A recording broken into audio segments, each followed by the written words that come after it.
First thing I want to do is introduce myself. If I haven't met you, Rich Evans here for OLCC. Have an agenda today, but most of the day will be spent talking about what the future holds, rules, LC, where we're going. I would want staff that's here in the room to quickly introduce themselves, let them know what they do, so you know who to talk to if you have an individual problem that you want to talk about before we leave.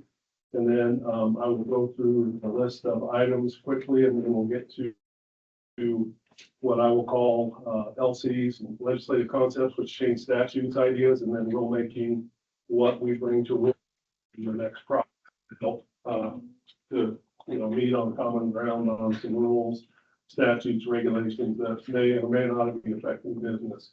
So, Andy on my left. Good afternoon, Andy Durick. I'm the Director of Alcohol Compliance on the Alcohol Division, and I also help back up the marijuana compliance. Mark Smith, I oversee several units, the CTS group here, so some of you have ever called here and interacted with that group, that's my group. Packaging and labeling, and the new kind of program. I'm Melanie Musial. I'm just, as of last week, the interim director of public safety, Rich's position. I was previously the HD director. So I'm happy to meet everybody. I met the meeting before, but happy to work with you all. Oh, hi, I'm Amanda Borup. I'm Director of Education, Health, and Policy here at OLCC. Confidence, Director of Marijuana Compliance. Good to see you all here today. And Danica Foster, Director of Marijuana Licensing. Thank you. Couple things. We have a lot of people online, and they keep coming every week. There's over 70 people. I think we have 40 in the room here. For the sake of keeping everything continuity, please raise your hand. We'll get to everybody.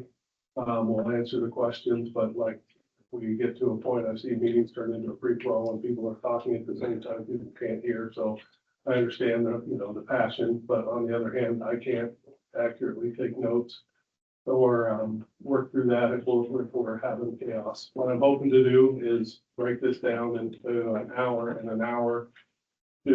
We get as many questions as we can and take a break, but if you're good, helpful with that, and includes it, I would appreciate it. So I'm gonna go through a list of things very quickly. The first update I'm gonna give is on seed to sale tracking.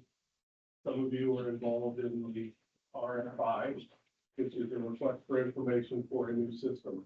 Our metric contract, the seed to sale tracking, expired in August of the year, and we have negotiated contract extensions until a new system is put in place. During the RFI process, we had 9 companies respond with interest to being the next seed to sale tracking system. That's up substantially from the prior one, when there were very few people submitted.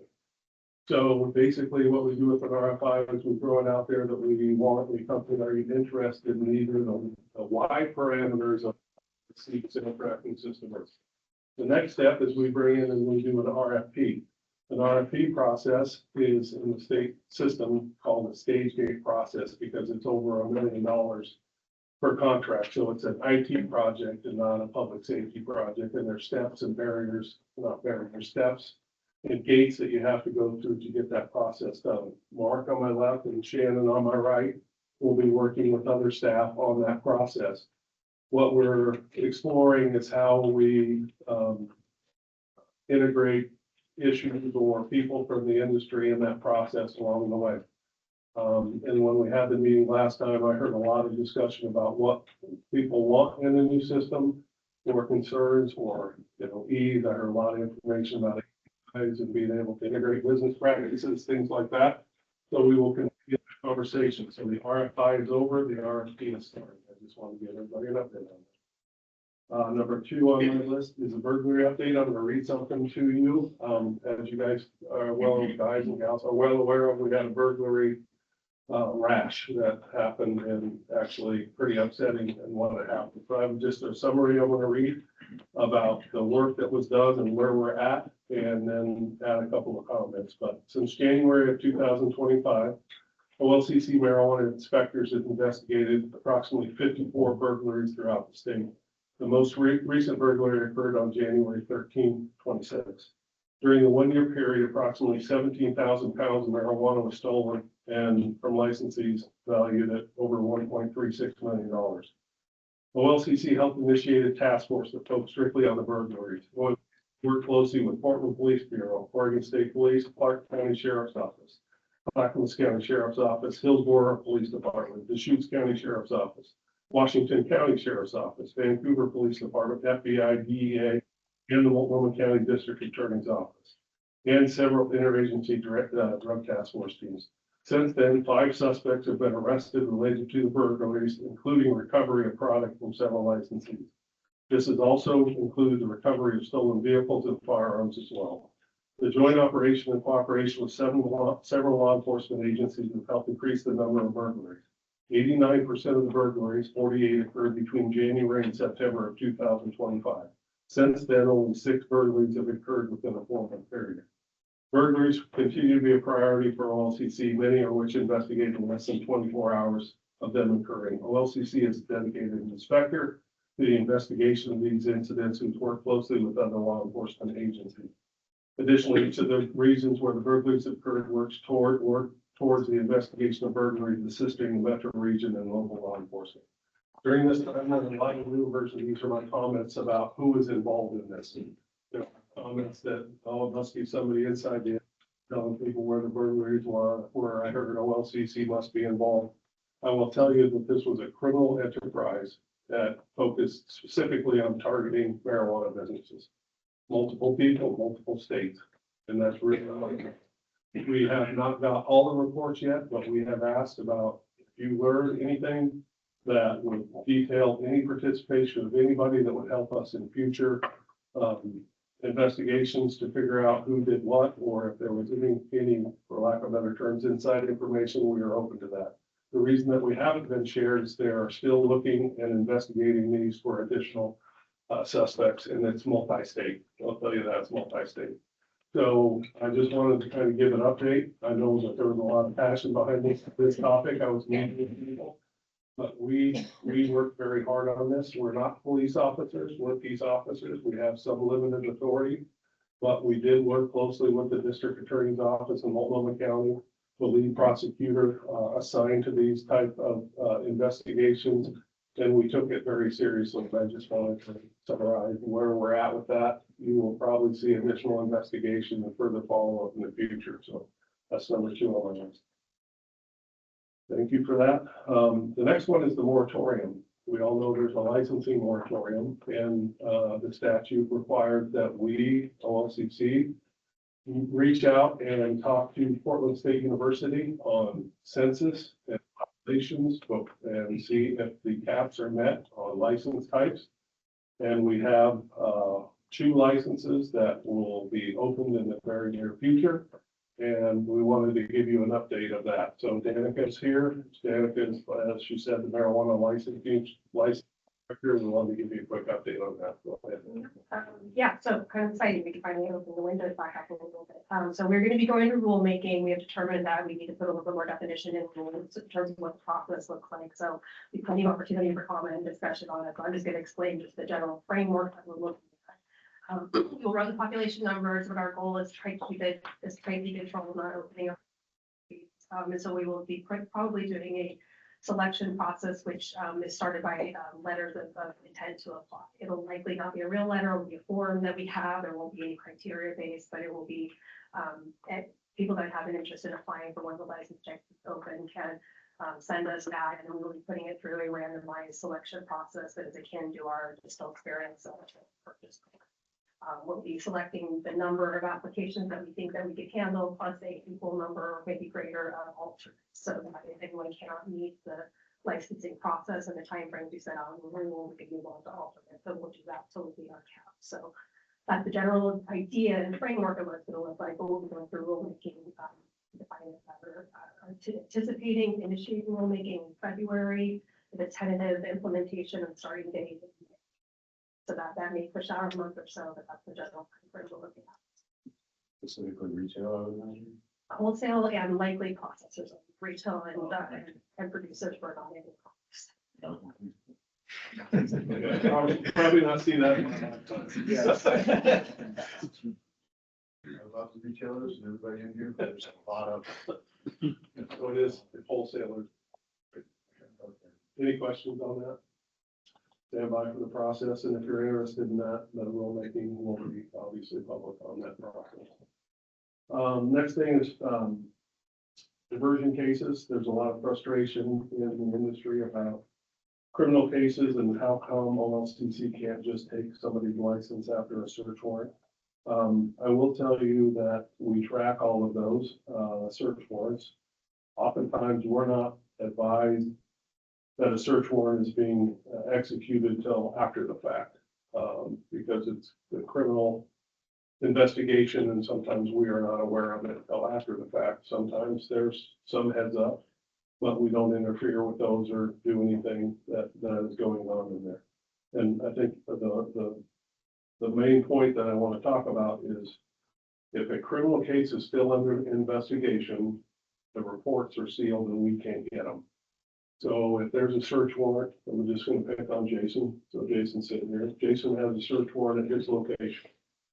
Mr. Lampman doesn't give a statement to law enforcement to do an investigation. They write up the report. What we will be told is, hey, we did a search warrant at Mr. Lampman's location for distribution of a controlled substance. We ask for the reports and more information. We don't get it. We have a standard to before I can take Mr. Lampman's license that I prove that he actually did what they're saying he did and due process. So there are often times when it could be a year, it could be 2 years, it could be 3 years before I even see a report. And so the frustration is, well, this guy I think was diverting. He's my competition across the street. He's repaid the next day. They took all his plants, they took all his lights, they took all his computers, they took all his video surveillance, and I don't know where he's getting the money, but now in business the next day. We are very sensitive to that. We ask for the information, but oftentimes we don't have enough. I balance that as due process also is that if the deputy will tell me, or a trooper or an agent will say, yeah, Rich, they were diverting, they did X, Y, and Z. If I don't have a factual report, if I don't have a sworn statement, if I don't have the details from out of state, what happened in a report, I don't think it's fair for me to take somebody's license without just jumping to a conclusion that, hey, guess what? That's all true. But on the other side of that, then folks are, hey, what are you gonna do? I will tell you, and this is more informational, we track every search warrant, we monitor every search warrant, we ask for as much information as we can get. And when we get to a certain point that we can act, we will act. I know it's frustrating, but our job is to not rush to judgment, number one, and then make sure we have the facts to support what we're doing. It is frustrating, right? But I think that's the system we have to have at some level. Now, there's a bill out there that you probably have seen, the bill, that is the omnibus bill for marijuana, and it talks about this. And there's some language in there that we're looking at and working on that basically says OLCC shall notify law enforcement if there's nefarious behavior, for lack of better terms, and then OLCC shall suspend their license if they have probable cause. It's hard to get to probable cause when I don't have a report, right? And so I know that people are frustrated, and I know that I've had numerous conversations, but I just wanted to tell folks that that's really the circumstances we're under. And, sometimes I'd love to be able to do something, but if I had the right information and document it, but on the other hand, it's not fair if we don't do it appropriately and properly. So just wanted to throw that out there. Any questions on diversion? All right, federal reclassification of marijuana. We've gotten a lot of questions from folks like, what does that mean? What's going to change? Obviously, we're still in the holding pattern for the federal government to come out with some guidance, but it really hasn't changed anything yet. It hasn't been reclassified, so really nothing has changed for us. We obviously monitor that information. We don't know how the legislature is going to react to that news, and if they have some reactions to that, we will answer questions, but frankly, status quo, and we'll continue to monitor everything that's out there on that topic. It really doesn't change anything right now. I'm hoping that we get some clarification in the near future on what the steps are, what the time is, what the process is, and where that goes. Any questions on that one? I'm trying to go fast so we have more time for you guys to ask me questions. I know that. Okay, Jesse. go ahead, Jesse. And I don't think I need an answer actually right now, but I mean, one of the things is that if the current federal law goes into effect next year, it seems like hemp products that currently exist in Oregon would become federally illegal. Now, we're all federally illegal, but, the big question, and maybe it's for the legislature is, does that change anything with the existing hemp laws or hemp products that stay within the state? I'll tell you, I have no idea. That's the question. That's why we're waiting for answers. I don't know what that looks like, and I really think the legislature will probably define that for us. I'm hoping, but I don't know. That's the biggest, I don't know, really, I don't know. That's where it comes in. And the next thing that I want to talk about is our hemp registry update. We expected there would be a lot of hemp registered products, but I feel like the hemp industry doesn't know either. And as of last week, for the month of January, we only had 7 products submit a registration. So, I think there's a lot of uncertainty in that market, right? Like, that's really what it comes down to for us, for them, for everybody. So I just wanted to give you that number because that is strikingly low for as many products are out there.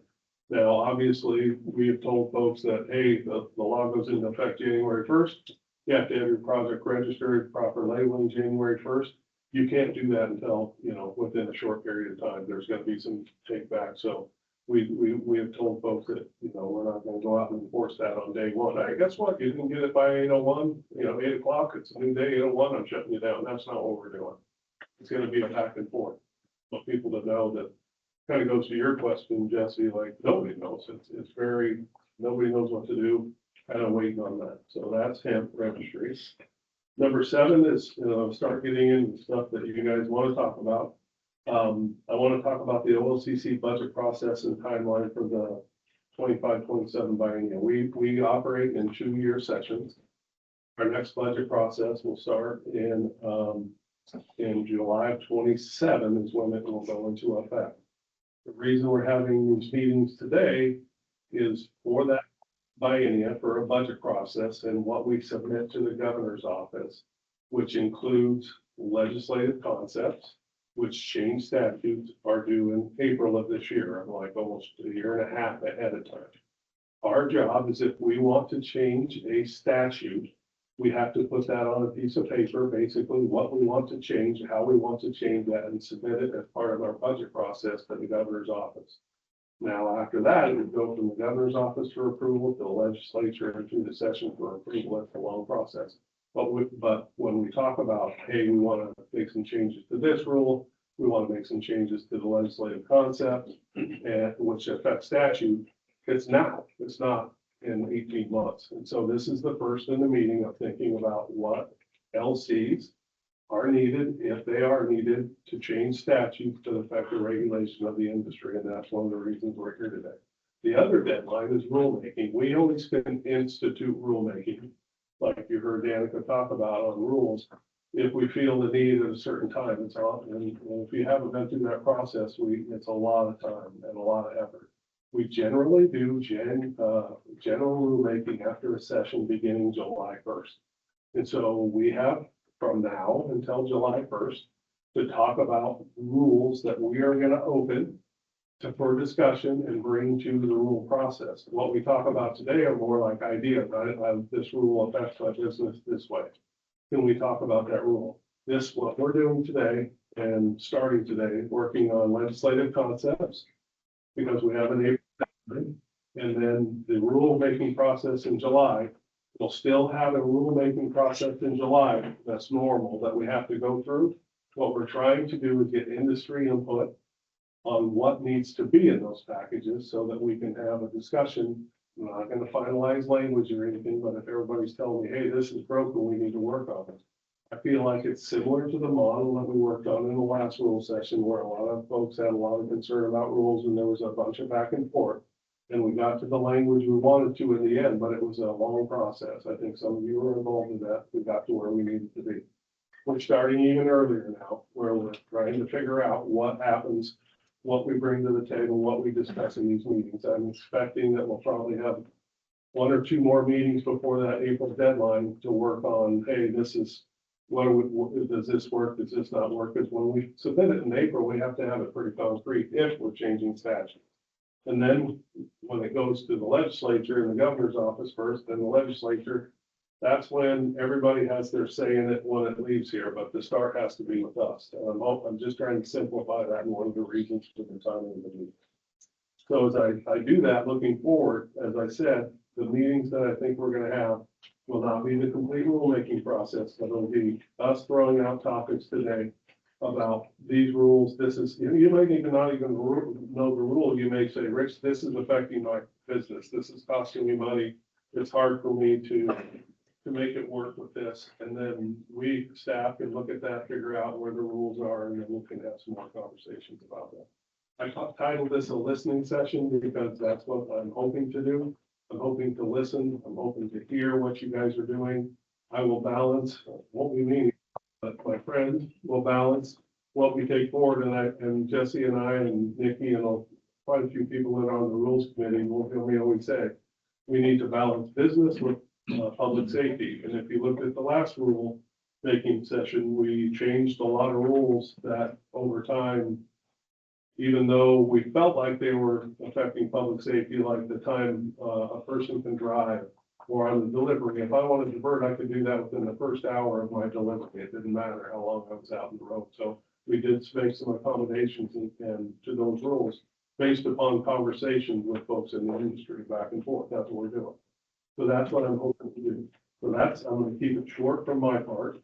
The one thing that I will tell you is that also in our strategic plan, we have some direction from our director, Tara Weaviak, about balancing regulations, compliance, enforcement, and education in public safety. That is part of the process.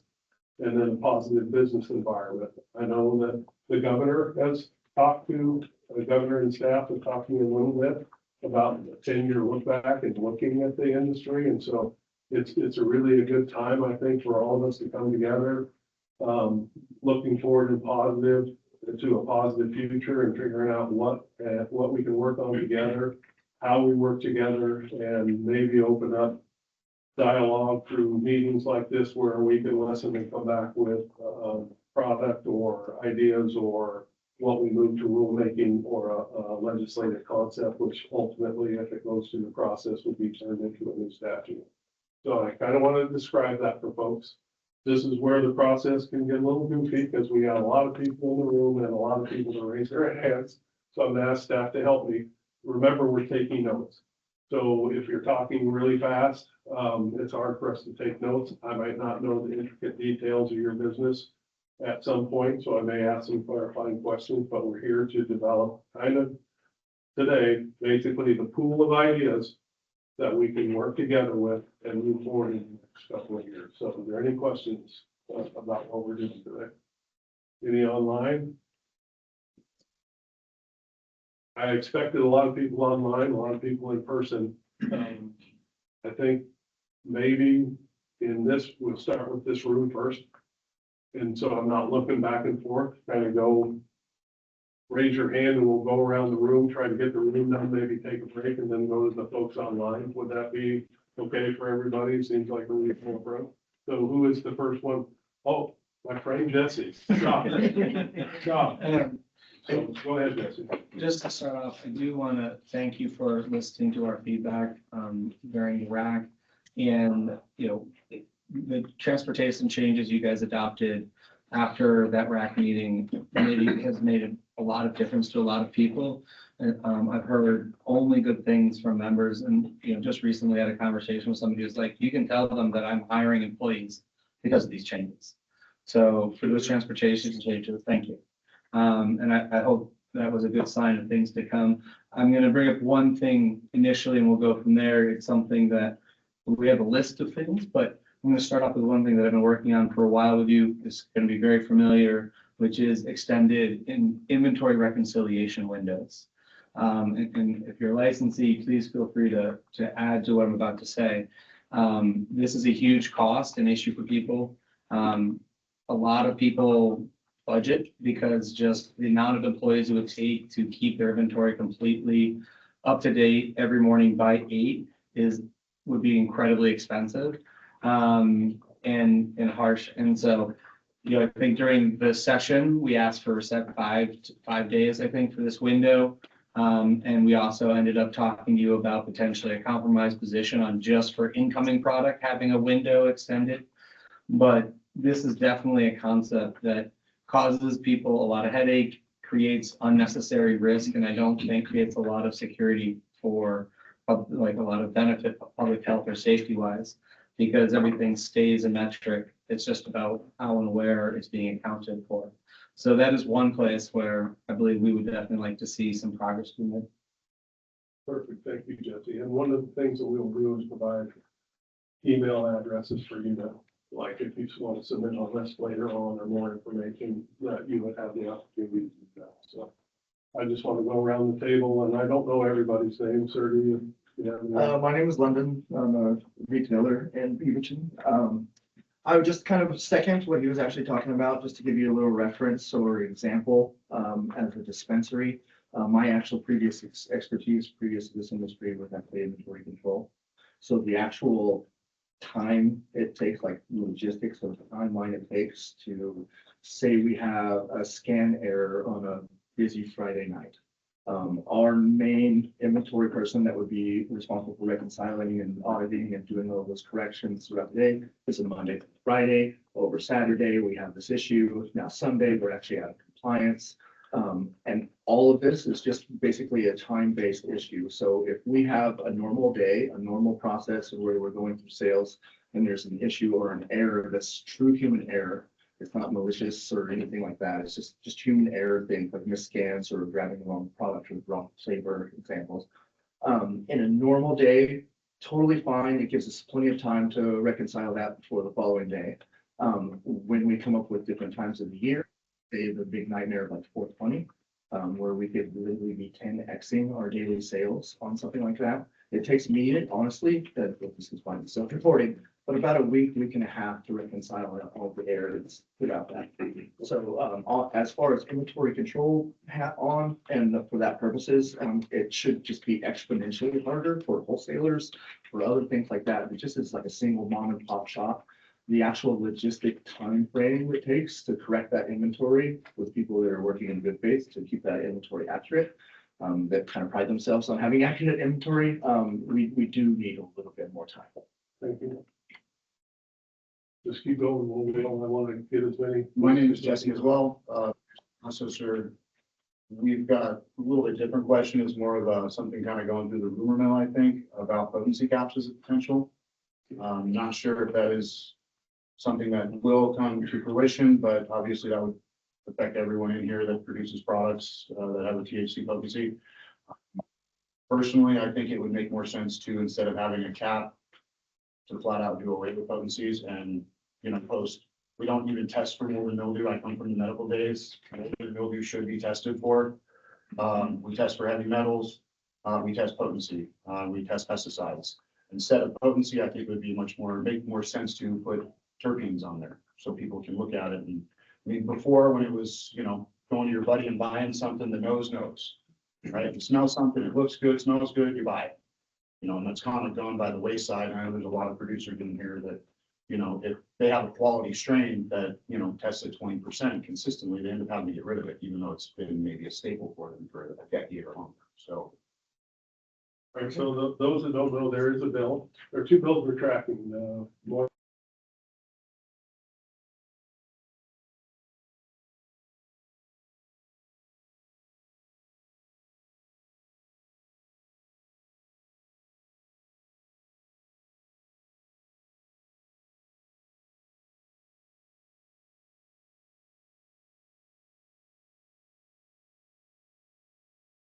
that doesn't affect obviously the market and the industry and where we're at. So And it's only going to push people to the other side.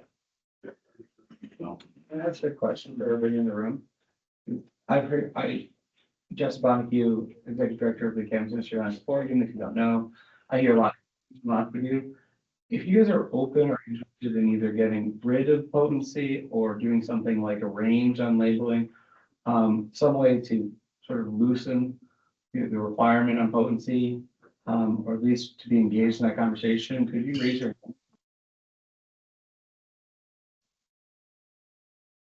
Just not to steal more time from anybody else, but just on that topic, my official opinion, and I think a lot of people would agree, I think it is a fundamentally just improper way to define that experience for consumers. With alcohol, it's very measurable. You take 6% of something in one volume of thing and very directly correlated to exactly that experience and what you can expect, especially with based off of the individual's experience. With cannabis, it's completely different. That number actually means nothing compared to your experience. Your environment means more to your experience than the actual THC number. If at the very least we agree to just move forward in discussion on actually understanding what that means and defining a controllable experience guide or something that's measurable, that's going to actually give the consumers the proper health and advisories that we need to move forward, because I think just putting a number on it erroneously without knowing anything about the plant, we know in our industry, and we can all feel and have discussed this, that the people who made that rule based off of THC alone has very little knowledge of the plant and the other cannabinoids involved and how they intermix to each other. So everybody's metabolism is different and it affects everybody differently. We're not gonna get through if I don't speed up, and I get that. So what I'm gonna do now is go down this side, this table around, raise your hand if you want. I think if I go one by one, some of the topics have already gonna be brought up, I'm gonna get around. So can we go down this table if anybody else has anything that hasn't been brought up? Sir, go ahead. Yeah, right now, we would like to have $0 valuations on wholesale transfers. So for our company, when we want to have a wholesale transfer with a value, but also samples, that's two different transfers that we have to do. Kendall here is our metric officer, and she could just elaborate on the amount of work that is, create two transfers for every sale that we do, just to provide samples to our customers as well. So it's a lot of work, it's a lot of paper, a lot of waste for something that I feel like is actually a simple fix that we can have in the digital system in itself. It is just very time consuming, and we just within a week, we can create 300 manifests, but really it's gonna be 550 orders. And it creates a lot more work. I can just, if I could just chime in, Michael, the co-founder of Margin, we're a digital platform that interfaces with Metric.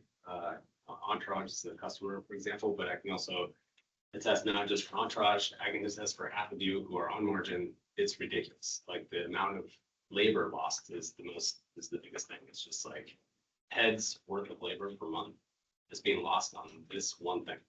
And the fix is easy. It's just to have Metric accept the $0 values on my payments on wholesale manifests. Thank you. Anybody else in this room? Yeah, well, The virtual transfers without policy intervention, I think that would be very beneficial.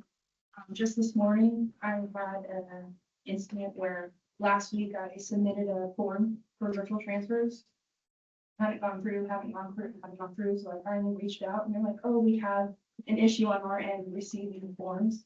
So that's potentially in weeks that we can't sell that product. so it was another licensee or metric that hasn't. It was, I submitted the form to the OLCC and they never received it. Okay.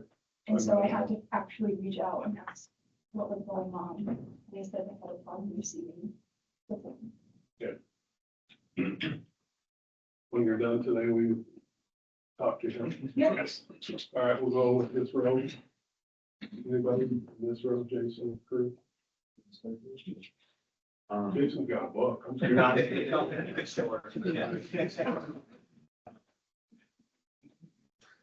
name is Stephen Lang. I'm a producer down in Union.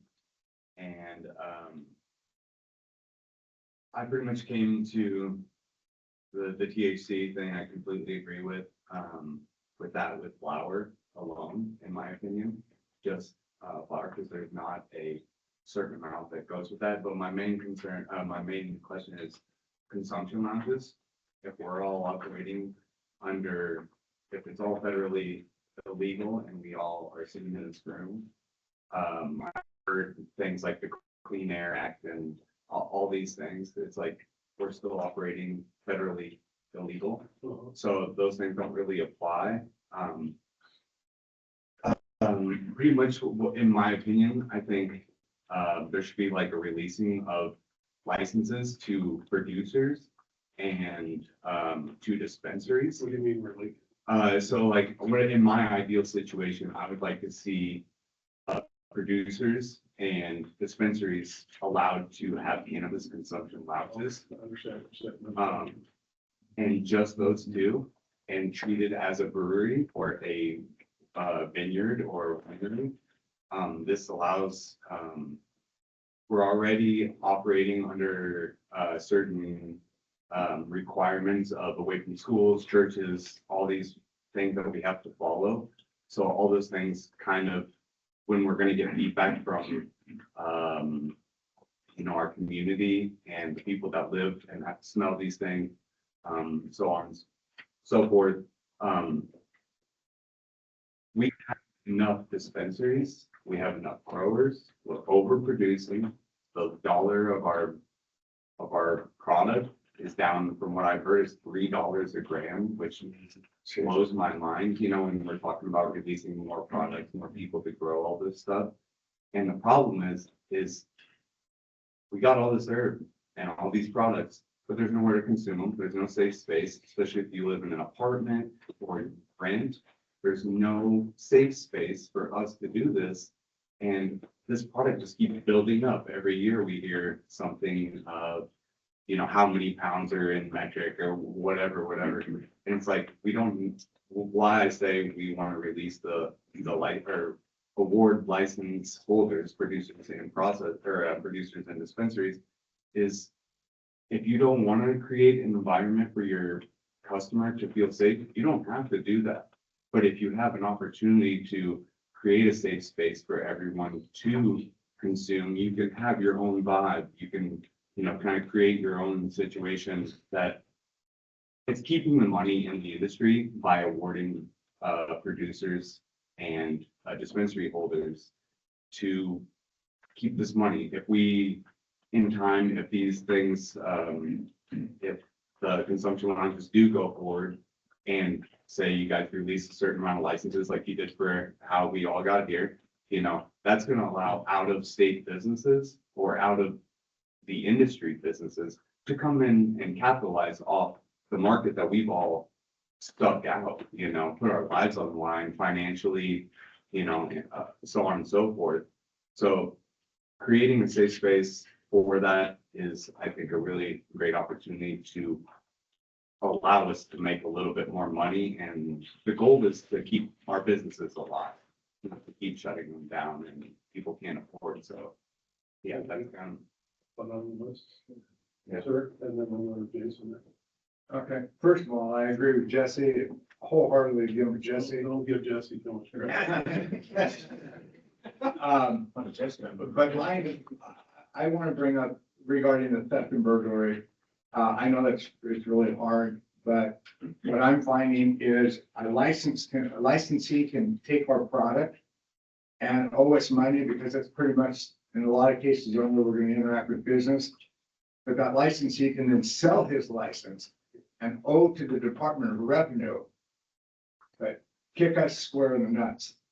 And we have tracking through the tracking system. I can tell you what I've sold, what they've received.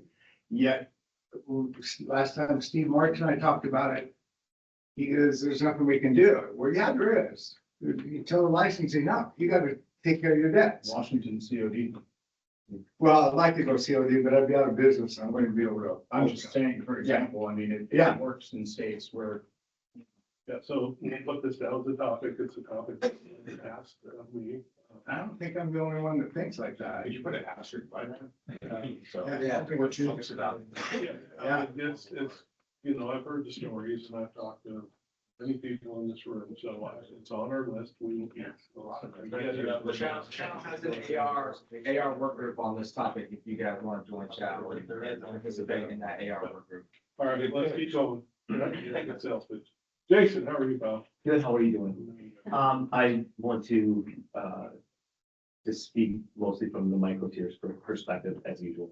Well, first of all, thank you for that last rules package that you mentioned before. That was really a cool trend to see moving towards treating, first of all, producers more like traditional farmers, and just rules like that really help small businesses, especially super small, micro tiers like mine. So, yeah, that being said, I think that we heard everybody talk about overproduction, the prices dropping, and that is concerning, and it hurts all of us. So something I've been thinking about a lot is how can we incentivize tearing down and not, well, I help sell licenses sometimes for some extra, side hustle. And almost every license gets put into a tier 2, whether it's a micro tier or tier 1. And that's concerning, because that means there's just gonna be more, added to the oversupply. So how can we incentivize, tearing down or micro tiers? And I think that more, this came up while you were talking here, was, just more endorsements. And I don't think anybody, I have other things that I have to write a long letter about, but just other things, endorsements that say, hey, start a small business, expand and grow organically. Unintended. Yeah. And also, I want to agree with what you were saying about the consumption lounges. That would be another thing that would be extremely beneficial. Is it as easy as just writing an exemption to the Clean Air Act, or just a workaround, or can we do maybe a pilot program and see? Because I'm pretty sure the best way to get a consumption lounge to help small businesses would be to probably on farms that are on EFU zone land already, because there's a lot of legislature. I deal with a lot with the Yamhill County land use, and the winery, it's the same conversation every time, almost the same thing. So that might be something. So I'll end it there. Thank you. Anybody else on this table? Go to this table, Madam Chair. To reinforce the COD, legal alcohol in Oregon has COD, we don't. For 10 years, it's been the single biggest issue across all of it. One part of your licensees get a little leverage over the other ones, and it has caused every other type of licensee to be leveraged negatively for their staff, for their businesses. Otherwise, it continues. You look at your 900 million in revenue, probably 40% of that is actually the wholesale value that's transpired, and then you look at about 30% of that that's still probably outstanding. When you look at the hundreds of millions of dollars that retail gets the whole leverage over every other brand in the state, it's the single biggest issue outside of land compatibility and inequality for a processor versus a processor. The other part we'll talk about is similar to nothing against what you're saying for retail and processors, but it seems to be there's a lot of regulations coming through OCC or through OARs or whomever that tries to differentiate between licenses here. We're all under the same sort of hardships financially, tax wise, and from public safety standpoint, it's hard to convince people that they're still not under, 20 years ago standards. So processors have to be lumped in with being unionized and getting signatures or getting a landlord signatures or otherwise. You want retailers and producers only to have access to certain licensures. Realistically, retail has the biggest advantage over everybody else when it comes to dollars. Holding certain licenses that can get certain endorsements or certain opportunities, whether it be new open licensures or otherwise. Everybody needs to be in the same boat here. We can't just say that producers and retail deserve the ability to have a consumption lounge and have the processors that have it. Again, it's already saying that, wholesalers and labs and growers didn't have to be part of the union after they have part of this now. Landlord, even now with producers and processors otherwise. So there's a lot of making licenses have to go through groups that aren't uniformly together. And that just creates more barriers and less collaboration and more, I have to do this, you don't. And we're all still under retail, who's holding hundreds of millions of dollars from us for us to get by, just care people to make good decisions. And not have other, options come up where we have to make brutal choices of letting people go or allow retail to have over 90 or 120 days or 360 days to do what they want. So I love our retail people. We have some of the best relationships out there, but probably only 25 to 30% will be acting good after you require your alcohol licensure to do, Yes, sir. the rest of it. So Thank you. until we actually have some sort of movement on that, you're gonna continue to have leverage licenses against each other and not have a uniform group of people that can move forward together. Thank And I you. think it's a change. Go ahead, sir. I'd just like actually to speak to the uniformity here, just very, kind of briefly. Within this room, in this meeting room, Oregon growers and producers and processors, and we make the best weed in the country. This is absolutely the best place for cannabis in the world. And we've got some federal movement that, we can kind of see a future where at some point there's going to be Oregon weed, it's going to be like Kentucky and whiskey. This is going to be our products, our flower, our brands are getting shelved across the country. And so I just tremendously appreciate what you guys are doing and just, I kind of want to, reiterate this because we get very focused on our, Today. yeah, exactly. But in the near future, there's going to be a lot of our products going across the country and it's going to be awesome. And I really look forward to that. We do, I will tell you that we think about today, but we always are thinking about barriers that we install today may hurt us in the long run. And do we have any plans, if it is nationwide, how do we leverage our licensees to be in an advantage? So we do, that is part of our conversation internally, we do think about it. But you're right that it's not like, we're not churning out rules for that right now, but it is something as a good oversight of everything we need to think about tomorrow. Other states allow us to use our Oregon made brands and their state machines here in Oregon. So. Thank you for saying that, by the way. Yeah, it's something we've talked about. Conversations you may not see it or hear it, but we think about it kind of the same way because we're in the alcohol business and you think about whiskey, you think about brand management. You think about all of that, we have people stealing Oregon wine labels and names and putting it on another bottle. So we see that. It's not on the side yet, but it's something we're aware of. Anybody else on this list? Sorry.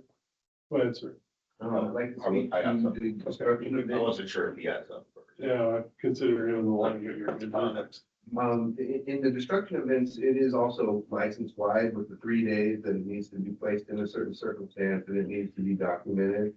For retailers, our product that is destroyed the most is cartridges. They're returned, they're non-functional, and it is a bit of a burden. I'd probably say 3 hours a week minimum, especially with the tariffs. The quality of cartridges has gone down because people are trying to find better and cheaper methods.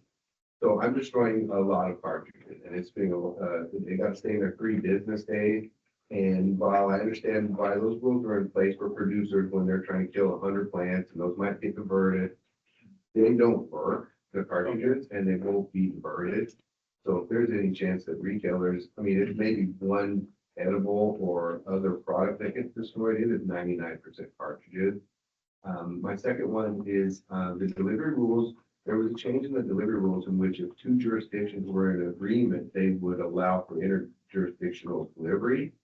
Our shop is in Washington County and it's a mismatch of cities and, Beaverton, Portland, I got hired, and I have attempted to negotiate agreements between the different jurisdictions, including Washington County, in order for us to be able to deliver. Our company is called the Cannabis Delivery Company. We've never delivered cannabis because it doesn't make sense. And like Jesse was saying, you could be hiring a delivery guy, but I can't deliver anywhere. And I can't even be certain that the guy across the street on this side and the one on that side, which one of them are in my jurisdiction, which is unincorporated Washington County. Okay. So I believe that I understand the reason is that there are counties that have opted out of the delivery. They don't want cannabis in there at all. This could be solved simply with metric. If it's going to go to a zip code or a city or something where it's not allowed, then it can be just programmed to shut it out. But in terms of keeping drunks off of the road that maybe want to get a joint before they go to bed, I think that safety is actually on the side of the delivery jurisdictionally, not against it. We're going around the table and then around the room. Good to see you. Go ahead, sir. Tim, producer or retailer, I have a question or wish is that as far as in-house quality controls are limited, super limited. to 28 grams per strain per harvest batch. And, you know, taking a couple extra ounces isn't like a big conversion issue, I don't think. And, what happens is, so if I have 10 employees, let's have a brewery. And I'm working on a new IPA. This batch has a little bit more hops, this maybe a little less, or whatever they put in it. And it was the same with cannabis, we're working on developing new genetics. And I have 10, 20 employees, I have 28 grams to give out over, let's say, 10 different examples of that genetic. I mean, I don't know if you did that, maybe you might get a quarter gram for an employee, that's, What if you batched out them separately? then you gotta pay a lot more in labs. Sure. All right, I think I got it on my. I'm just. But so, Sounds like that Which might is be more scalable, cost- depending on employees, maybe, but you know, even if you're asking permission to do it, depending on the batch. I have it, thank you. I was thinking of not testing it because it's test runs, but you want to know what to test that potency was, so you know. Yeah, so don't ever go away or not. Exactly. Yeah, I agree with that. Like trying to find phenols, it's really hard, especially if you, or for sales, if you have a harvest batch and then a month or two later, you want to sell that. It's a different product sometimes, and it's not the quality of if you're having to do going for big craft batches. Anybody else in this? Yeah. Sure, go ahead. I like to There you are. I'd like to see producers and processors, able to sell their product directly to the consumer. Say it again, processors and Producers, just be able to sell a certain amount of their product to directly to consumer, like some sort of delivery endorsement or something like that. Well, we have to put our address on it, so we have people showing up at our private street and gate asking to buy stuff when we can with different. okay. Anything else? No, that's it. Okay. We'll start over on the Marissa's roll over there. Anybody? Do you have anything, Mel? Hi, I'm Marissa from the Nimble Distribution.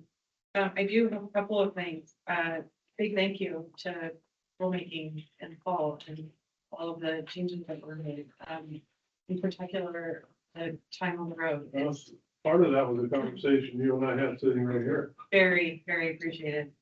And then speaking of time, I want to reiterate Jesse and a number of other folks asking for more time for reconciliation. Ideally, we would have a couple of days. If I am receiving 500 pounds from a farm in Southern Oregon, you know, soonest they're gonna get to me is maybe 10 a.m. if they're a real early bird.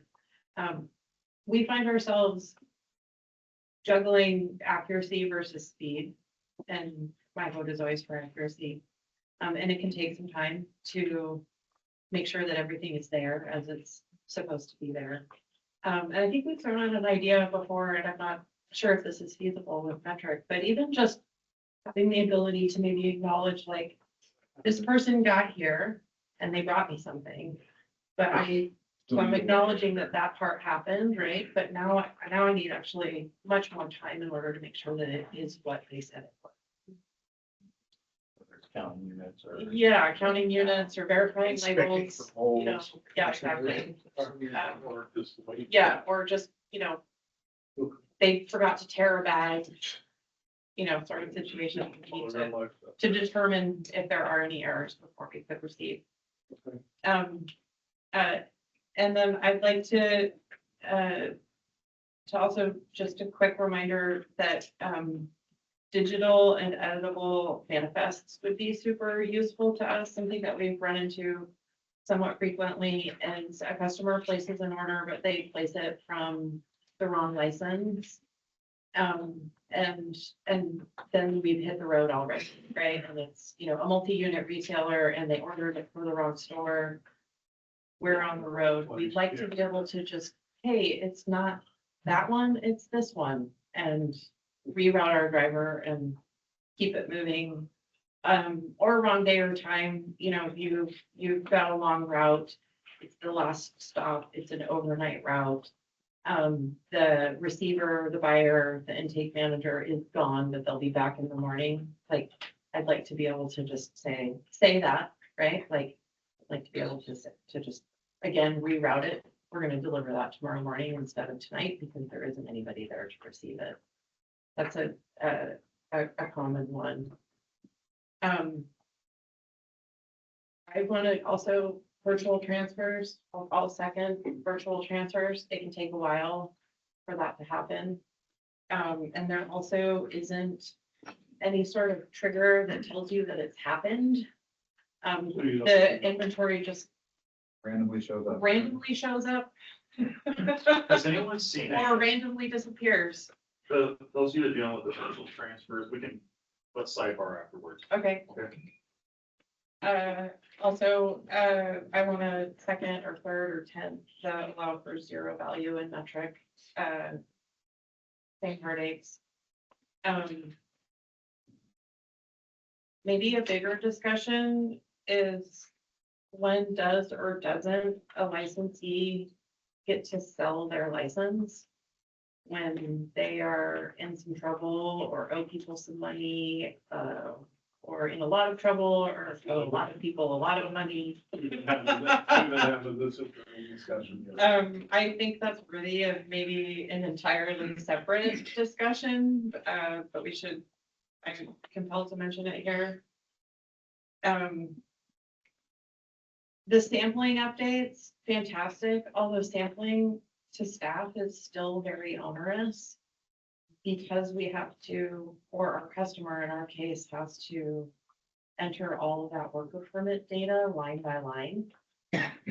And so there's still a huge time suck in order for our customer to get samples to the bartenders that we want them to. We might be able to work into the new seed to sale and how that time entry and how we do that. So I heard of the first story of a shop that hasn't done samples since December. I don't know what the rules are gonna be like, how to actually process it on January, and just held off because December was so busy. And now they have like 500 or 600 items that are just sitting there and they don't want to sample it out. So it's technically a waste. Not only are we wasting it, we're giving it to them, but we don't know if they're gonna take the time to actually do this. Yeah. Yeah, are you done, or do you have any?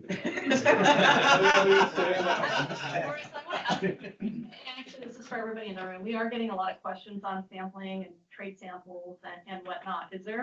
Are there a lot of unanswered questions, or do you all have a lot of questions on that? Because based on the questions that I'm getting, I'm just wondering, would it be worth putting out the questions that we're getting into some type of bulletin for clarification? Yeah, there's a lot of, Time. people receiving inventory at dispensaries that aren't aware of the nuances of the rules. These people Okay. aren't normally in the room or even getting these compliance updates and things like that, so it's very onerous on them and the entire staff to figure out that.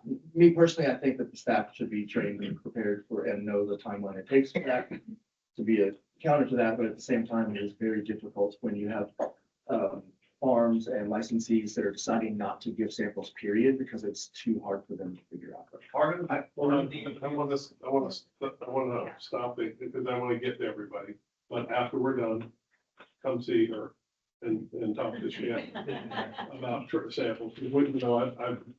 One of the directions that I gave is, if we have an event coming up, I want everybody to know the rules and be informed before, instead of playing gotcha. I want to get ahead of this, and I want to continue to get ahead of this. So we've been scheduling. We're scheduling when an event's coming. I'm asking our staff to reach out ahead of time. Let's talk ahead of time. Let's go through this, so it's not a gotcha thing. So we'll go through that. But I want to get back to where it's want to finish this roll, take 5 minutes, do that row, and online. So I'm trying to stay on the. Okay. I just have one last thing inspired by comments made today, and I'm not sure the right venue for it, but I also want to second the 20th public consumption for all of the reasons that have been mentioned. But Ian said something about the Kentucky of bourbon, and we are that. Oregon is a really special place. Cannabis.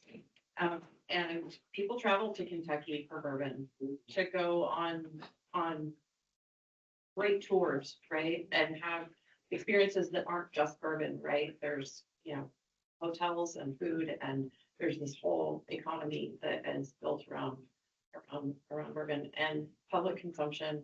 And we have it here in Oregon, right? We have Pinot just 30 miles that way. Like people come from around the world to drink Pinot and support that economy. And anything that the OLCC can do to support us in having a way to have safe and legal public consumption. It's really important, I think, that is a priority for the commission, because the future is really dependent on the future of Oregon cannabis economics, really dependent. Is anybody else in the room? Or do you have anything? No. Okay, so we're gonna take, I have two really quick ones. I can be. you gotta be quick. I will be fast. You haven't seen me yet? Right now, pesticide failure, destruction, we're having to hold that material, while normal destruction, we can just set it for destruction, and so we're having to wait for that OLCC person to come. That's just, I don't really, that seems silly to me, and, waste of time and space. A sample tag, after it has been accepted by a dispensary for, unintentionally accepted and sent back, that sample tag can no longer be, put into another package, so we can't, that ends up becoming almost a lost product that we can't do anything with. So that's just a little weird loophole, or problem. So that'd be nice to get that. Thank you. Very briefly, I just think it'd be nice to highlight the difference between rulemaking and statutory changes, because there are things in here just to save time for all of us that are going to be statutory that the agency won't be able to address in rulemaking, such as social consumption. So as you think about your comments when we come back from the break, where we can keep more time available for people's recommendations focused on rules. Yeah, we can do, we can do both. We obviously, what I'm hoping is, and Nikki's right, the changes like the consumption is a bigger, longer road with a lot more people on the train, for lack of better conversation. So we'll be there. I want to take 5 minutes and that's it. We'll get to the back row, the right row, and then we'll go online and keep it going. I'm trying to get as much information as we can get in here. That doesn't mean at the end, we have some people here, we're gonna have some side conversations, but if we, the list is getting bigger, but most of this stuff is not new to me. I mean, I've heard it before, but it's just focusing on getting it done. So we'll come back in 5 minutes on the nose, I'll start and we'll go from there. Okay, thank you. I just want to make sure we give people a final break.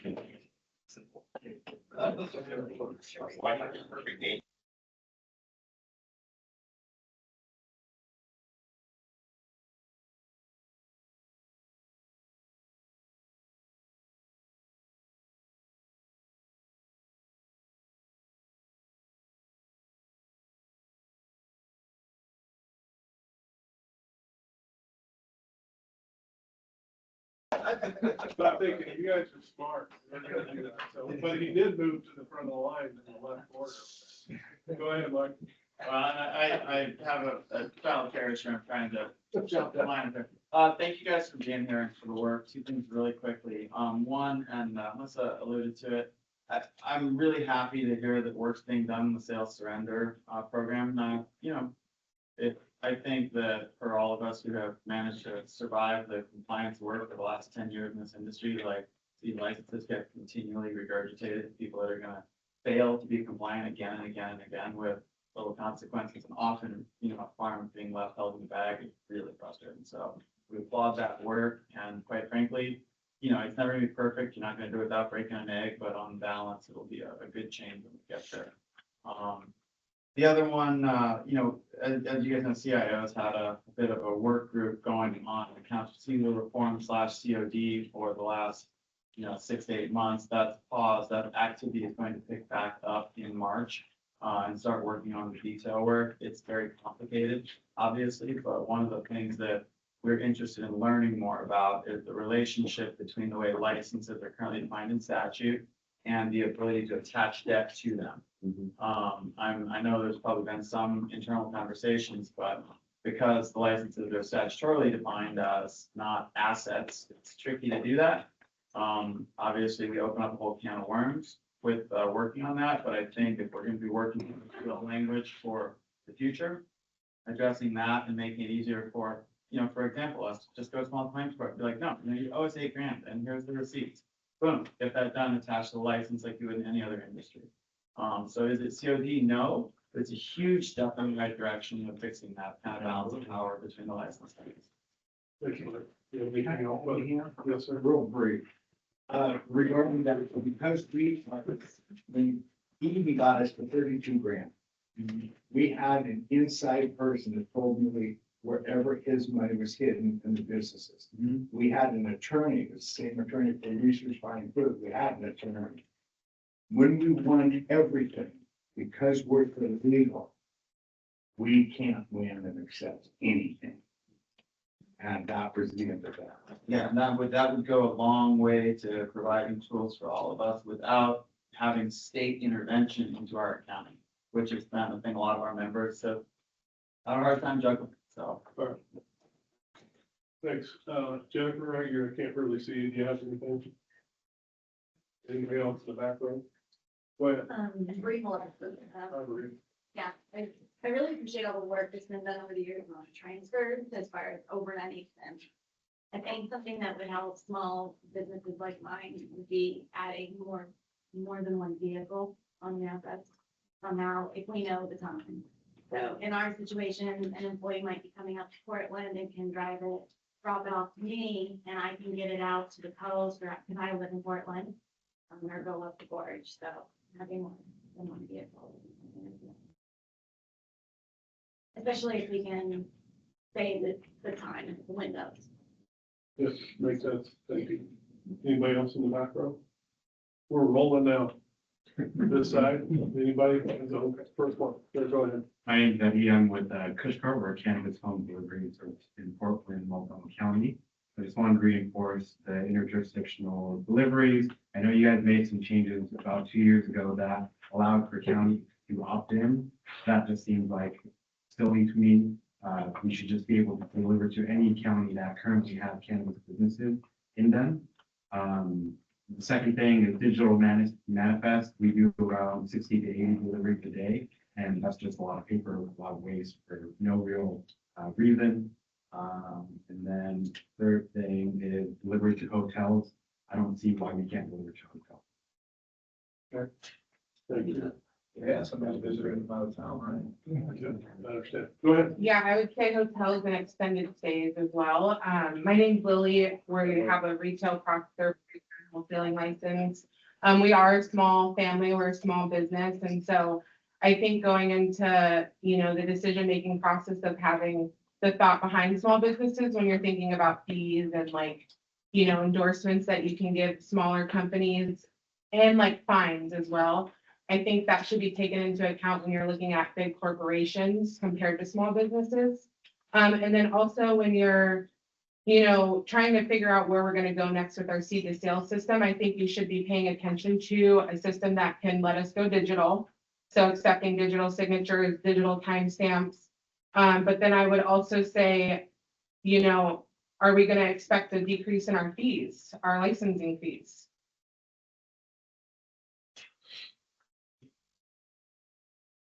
Anything else? Yeah. Nice to meet you. I don't think I've met you before. May I, kind of say a little, sir, also with the new system that that y'all decided to put into place?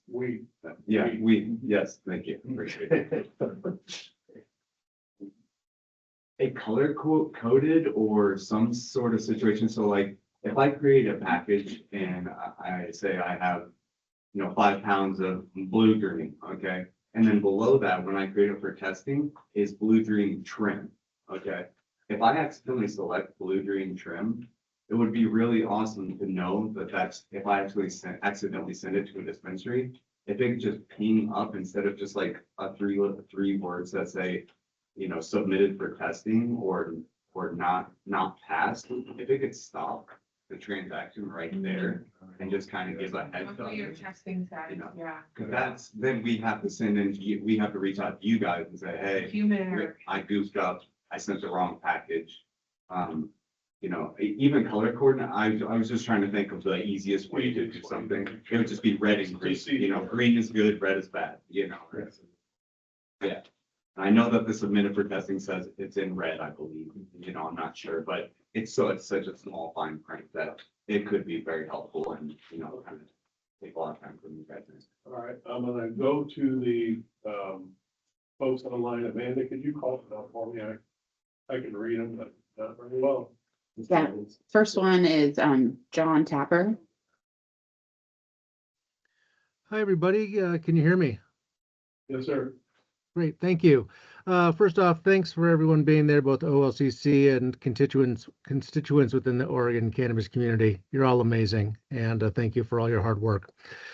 Two things I'd like to address. The first one would be OLCC sales limits, specifically when it comes to liquids. I'm John Tapper with Magic Number. We make cannabis beverages. The 72-ounce limit simply makes no sense. You're regulating liquid. You're not regulating the active ingredient. At 72 ounces, a consumer can go into a store and buy 6 12-ounce cans. That's what we serve our beverages in, and the other beverage makers do as well. We, Magic Number, make different potencies so that people can have a safe experience. That's 10 milligrams, that's 25, that's 100.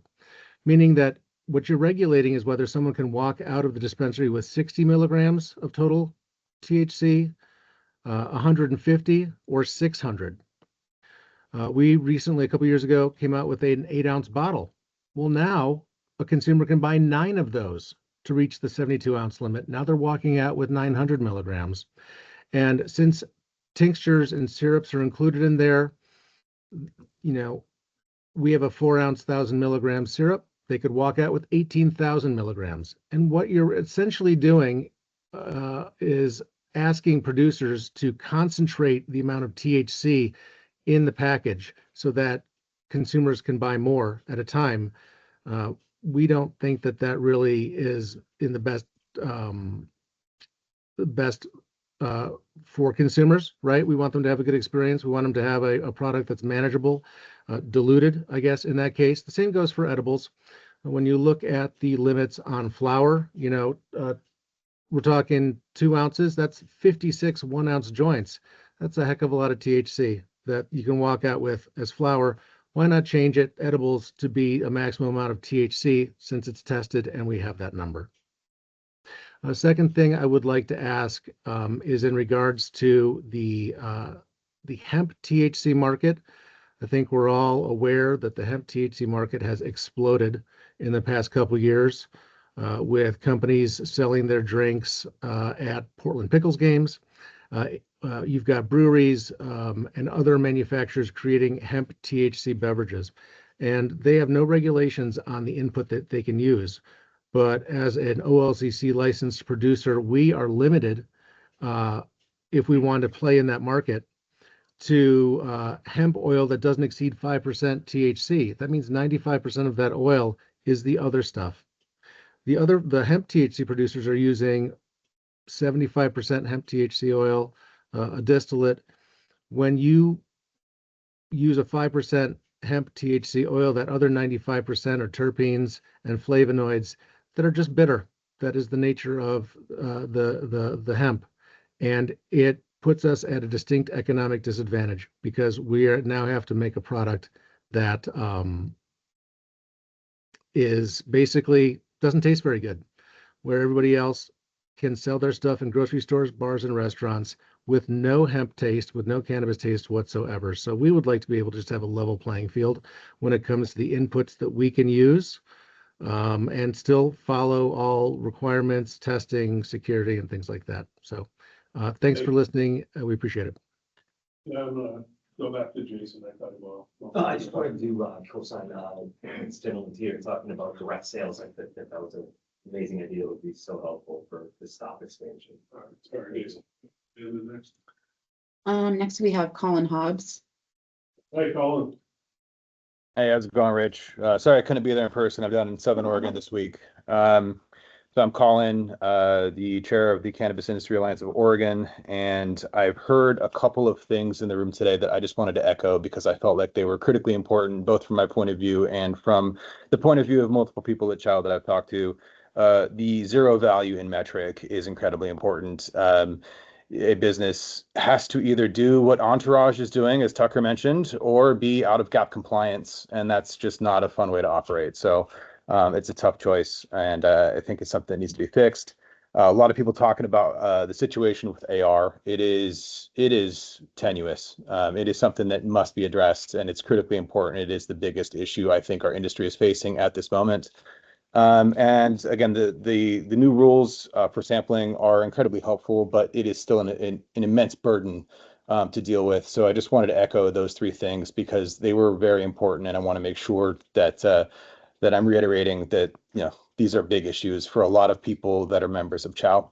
And then lastly, Amanda Metzler, emeritus board member at CHOW and owner of Bixby Farms, asked one of us read something that she wrote in chat. And that is that she asked for the removal of immature plant caps of 100 plants. She thought this was fixed years ago and can easily be changed by rule. Nothing in metric would need to be changed. I just wanted to make sure that I shared that. Thank you. Thank you, Colin. All right, yeah, Logan Brown. Hi, thanks so much. Yeah, my name is Logan Brown, and I'm the owner of Simply Soul. We're a hemp flower and product manufacturer and grower just outside of the Portland area. But majority of our sales are in the OLCC network.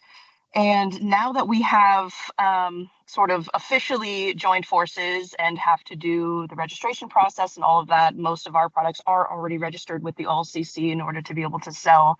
It would be wonderful if we could create better access and better exchange, like a more reciprocal exchange with processors and dispensaries to receive our hemp products back.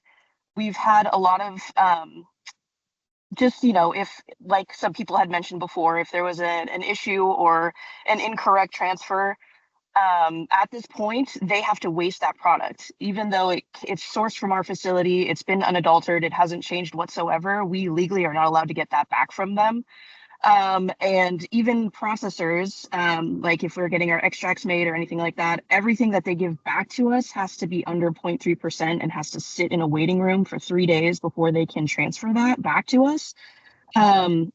Whereas, we're allowed to sell up to 5% potency to a dispensary itself. So I think there's a little bit of a gap there that could be bridged by adjusting the rules so that, if we're legally allowed to have this, if we're legally allowed to sell this, and it's all within the OLCC system, that could be bridged, especially in the processor realm, because we're having a really hard time finding reputable ORLAP licensed labs to get extracts made, to get concentrates made, and they definitely are out there, but the way that the licensing and laws work at the moment, you either have to be entirely ODA for us to be able to get an extract back that is, 2%, 3%, or you have to be OLCC and it has to be under 0.3%. You have to go through all these things. And as we mentioned in the beginning of this, there are a lot less hemp handlers and hemp licensees these days. So as a hemp business that is trying to survive and is hoping to thrive, our options are almost limited to becoming, extractors ourselves, doing all of these things ourselves, which we're just not set up for. So I think opening that bridge and looking at those rules and seeing if there is a way that we can create more access and a little bit easier back and forth would make it a lot easier for hemp businesses to survive. Thank you. Thank you, Logan. All right, Bo Whitney. Hi, I'm Bo Whitney. Can you hear me all right? Yes. Yeah, we can hear you. Thank you. Just a couple of things. So I own a firm that does economic research. I also own a company that does manufacturing in the hemp space using fiber to make alternative plastics. So I have just a couple recommendations. One, I'd like to see OLCC support allowing taxes to be allocated to fund the medical program. They're currently in dire straits right now. They're running a budget deficit. And so rather than increase fees on medical patients, 70% of which already pay reduced fees, I think we own it as a community to support the medical industry. And so by allowing taxes to fund that program. Number two, I would recommend that the OLCC be allowed to pull back canopy size if the operator cannot prove that they have sold between 75 and 80% of their previous year's crop. This has been done in other jurisdictions like Colorado very effectively. And so it addresses the balance or the imbalance between supply and demand.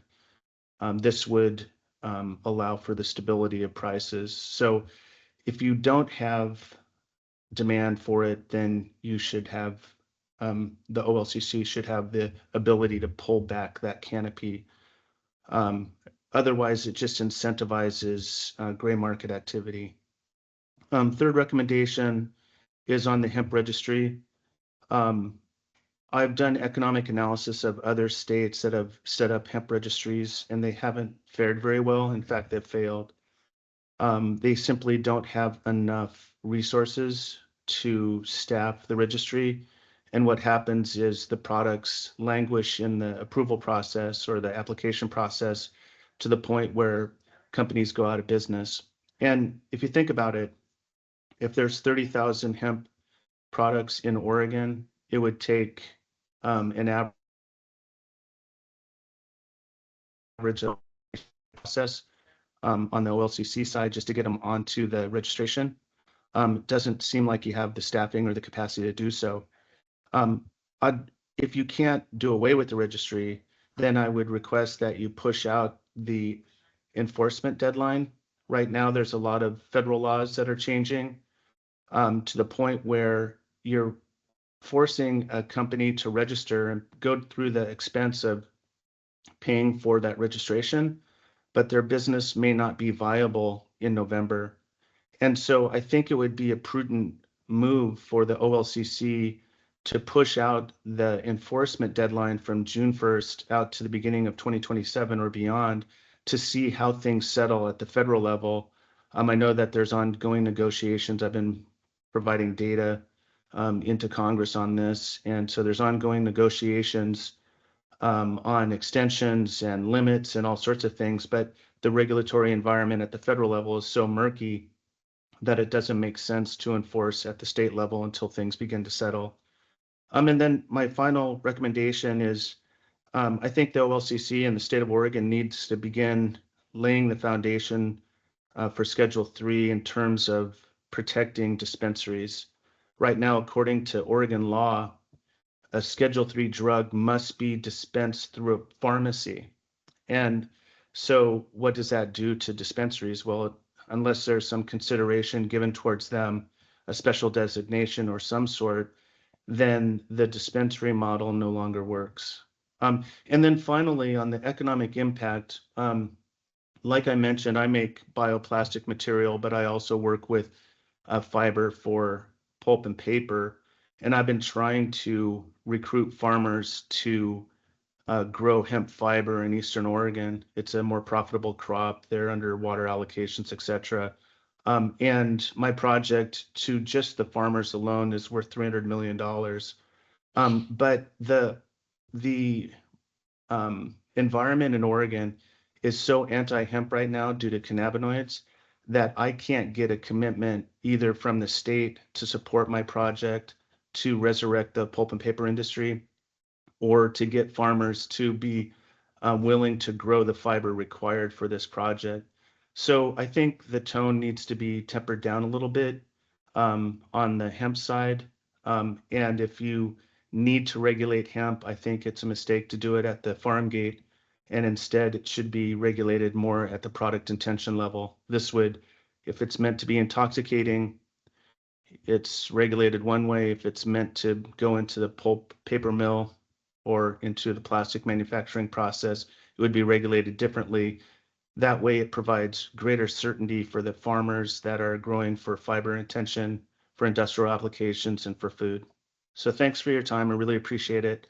Hope these recommendations have resonated. Thanks, Tom. All right, next we have Annie Rothrock. Hello. Thank you for today. It's always really helpful when we have these listening sessions. I wanted to add on to the conversation about trade samples in the new rules. Everything specifies that the trade samples have to be given to a worker permit holder.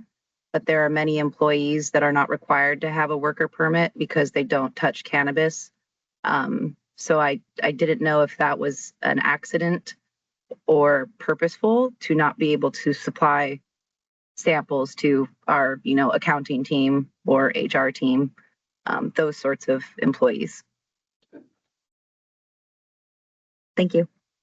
Thanks, Andy. All right, next we have Nate from the bakery. Hi. So I just was wondering about, I've been hearing a couple of stories about licenses that there's like a sudden death and they don't have a will, or, the next of kin doesn't have their name on the license, and then the license just goes away. And then the family's kind of just empty-handed with a business that they can't sell. So I'm wondering if there's a way to kind of advocate for those people that are in limbo. Maybe get some writing on that, a little more light on that. So, these families aren't just, oh, you don't have a business anymore, kind of thing. So. We deal with this, so I'm gonna have Danica address this. Yeah, hi, Danica, Director of Licensing. So we do actually have rules on that. In fact, we just extended the time period in which a license could sit after there's been a death, recognizing that it can take a little bit more time to get a personal representative. So we do have things in place. I'm happy to hear about different ways we need to deal with it. But Yeah, there's a lot of federal and, obviously the courts get involved. So there's a lot of things that are out in the hands of OLCC, and they usually appoint a receivership. And yeah, and we definitely, when we are made aware of them, we do try to help licensees and their families through those processes. it is very technical. Thank you. That was the last person with their hand up that hasn't already spoke. So we got about 10 minutes, 15 minutes left, Jesse. You got my phone number? I know, but it's good to have things on record, so a couple of things that we have been working on at the CIO. And I just want to run through. So first off, there's a lot of people have been talking about social consumption lounges. I'd like to broaden that and say, help us find a way to capitalize on selling the cannabis experience. Right now, we can sell cannabis, but we can't sell the consumption experience. And so that's not necessarily cafes. It could also be temporary event licenses. It could be different edible rules. So like wedding cakes could be edible and not have, because of weight issues and things like that. So I think there's a lot of creativity, but it's one of the places where I think people feel like there is an opportunity that we're not able to take advantage of. And something like 12 states now have some version of social consumption. Massachusetts is looking at cafes. We're falling behind, and our tourism is going to find behind it. So I think it's a broader conversation than just cafes, but it's something that I think we should be thinking about.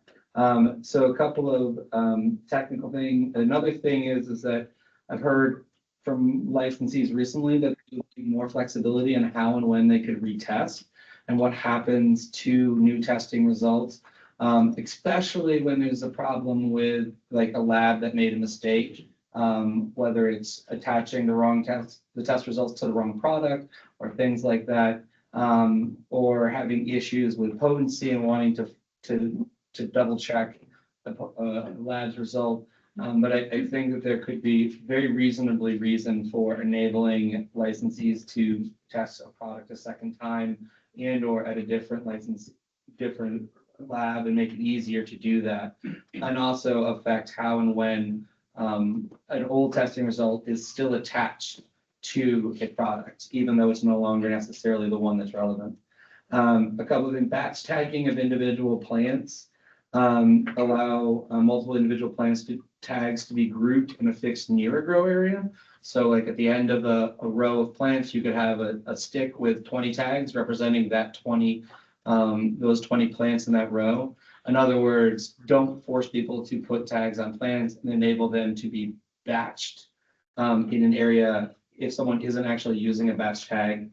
In general, I think you heard digital and edible manifests, but just simply allowing people to use a digital manifest instead of a paper one and allow manifest to be editable on the road.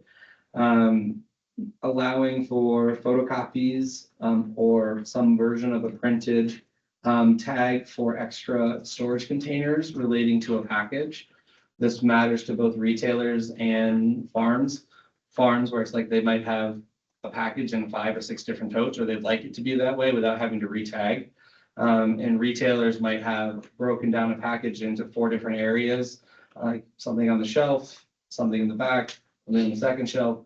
Again, not having to retag that and go through that whole process of labor of creating it would save people time and money. And processors.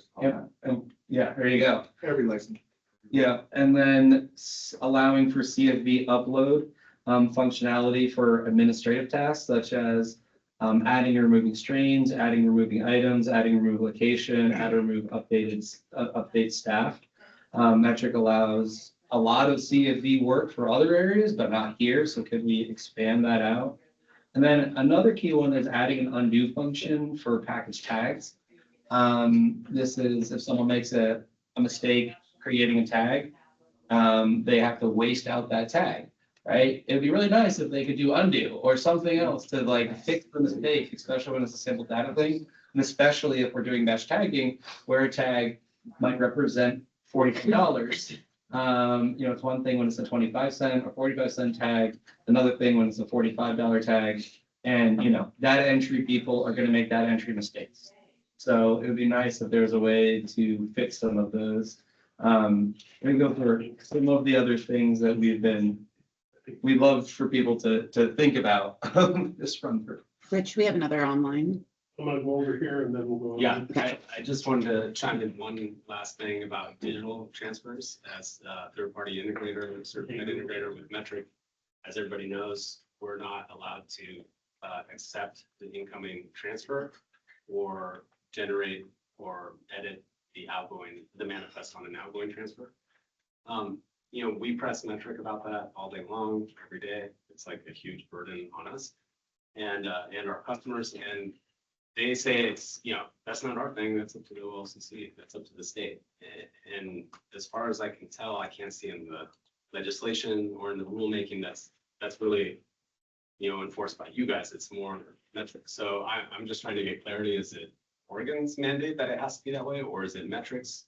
And is that even an option to consider a change? Because that's another one besides the samples thing is on transfers. I mean, everybody wants the digital transfers that we've already heard, but also having to stop what you're doing in any third-party software, and this is mine, to stop what you're doing, to go into Metric, to press that button and print the manifest, and then go back to what you were doing in your third-party software. It's suspended.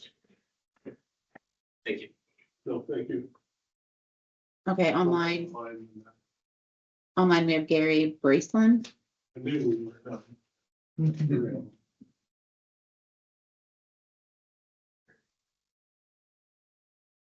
Yeah, I just wanted to say Gary Braceland here from Tokyo Starfish over here in Bend, and agree with a lot of the comments. I think we're hearing some common threads being brought up here.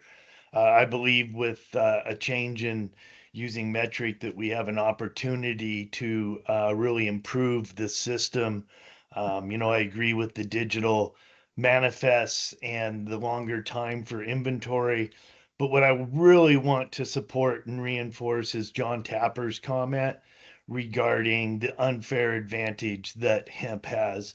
They're not paying taxes, they're not paying license fees, they are not in Metric, they're not selling in licensed dispensaries, and they basically found a loophole in the farm bill that they're driving a truck through. And it's not just an unfair advantage, it's public health and safety. This stuff's being sold in convenience stores, mini markets, grocery stores. A lot of the times people don't even know what they're buying. They're buying a product that intoxicates them and they don't even know it. I've had several friends tell me, oh, I bought 3 of those at the store and man, I didn't know what hit me. They don't even know what's in it. I don't believe they're being carded for underage access. I mean, the OLCC's own studies have found this and shown it that the hemp industry is not being properly enforced. And I think the other gentleman who commented, hemp is a great product. Hemp should be used for fiber, should be used for plastics, but it's truly not the same type or strain of hemp plant that you're doing that we're seeing grown here. We're growing hemp for oils to be made for human consumption. I think you draw the line between human consumption and fiber and plastics. And if it's in human consumption or for intoxication, they have to play by the same rules we do, pay the same taxes, pay the same um, uh, license fees and all that. So, yeah, that's what I have to say. Thank you. Thank you. I have one in the room I was gonna go to. Being able to edit delivery manifests, like for, recreational sale deliveries. Right.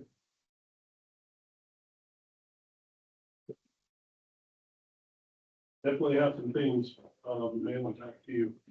Everybody here, I just think hasn't put their hand down. They've already talked.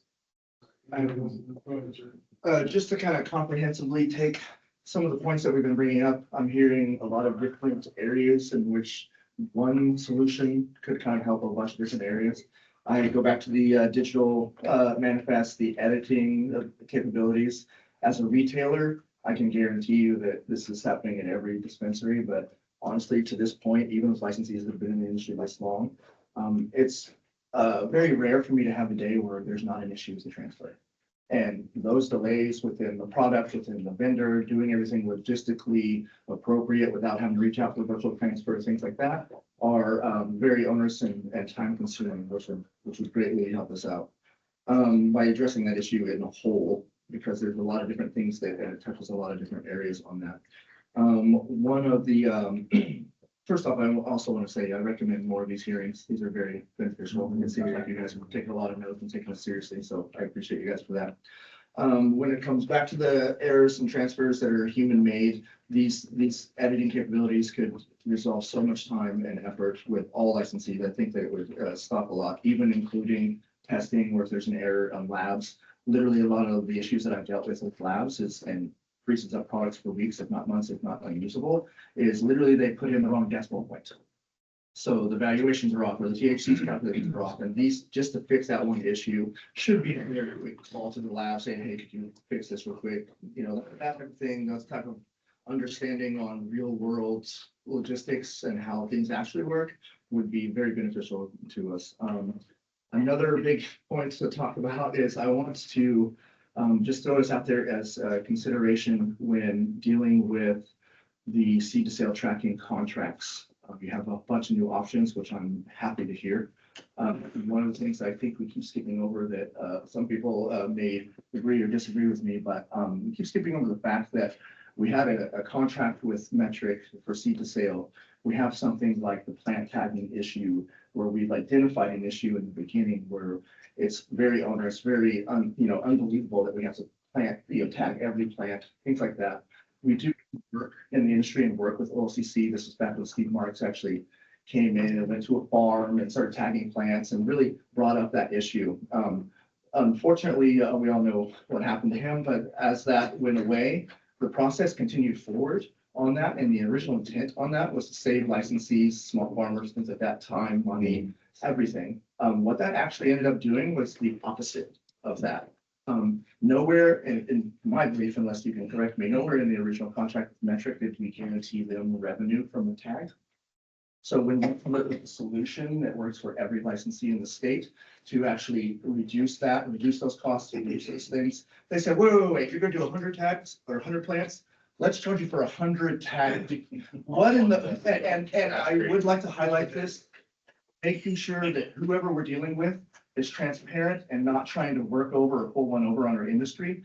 I would highly recommend somebody looking into the contracts that they did after Oregon. It's almost like they learned what they messed up on.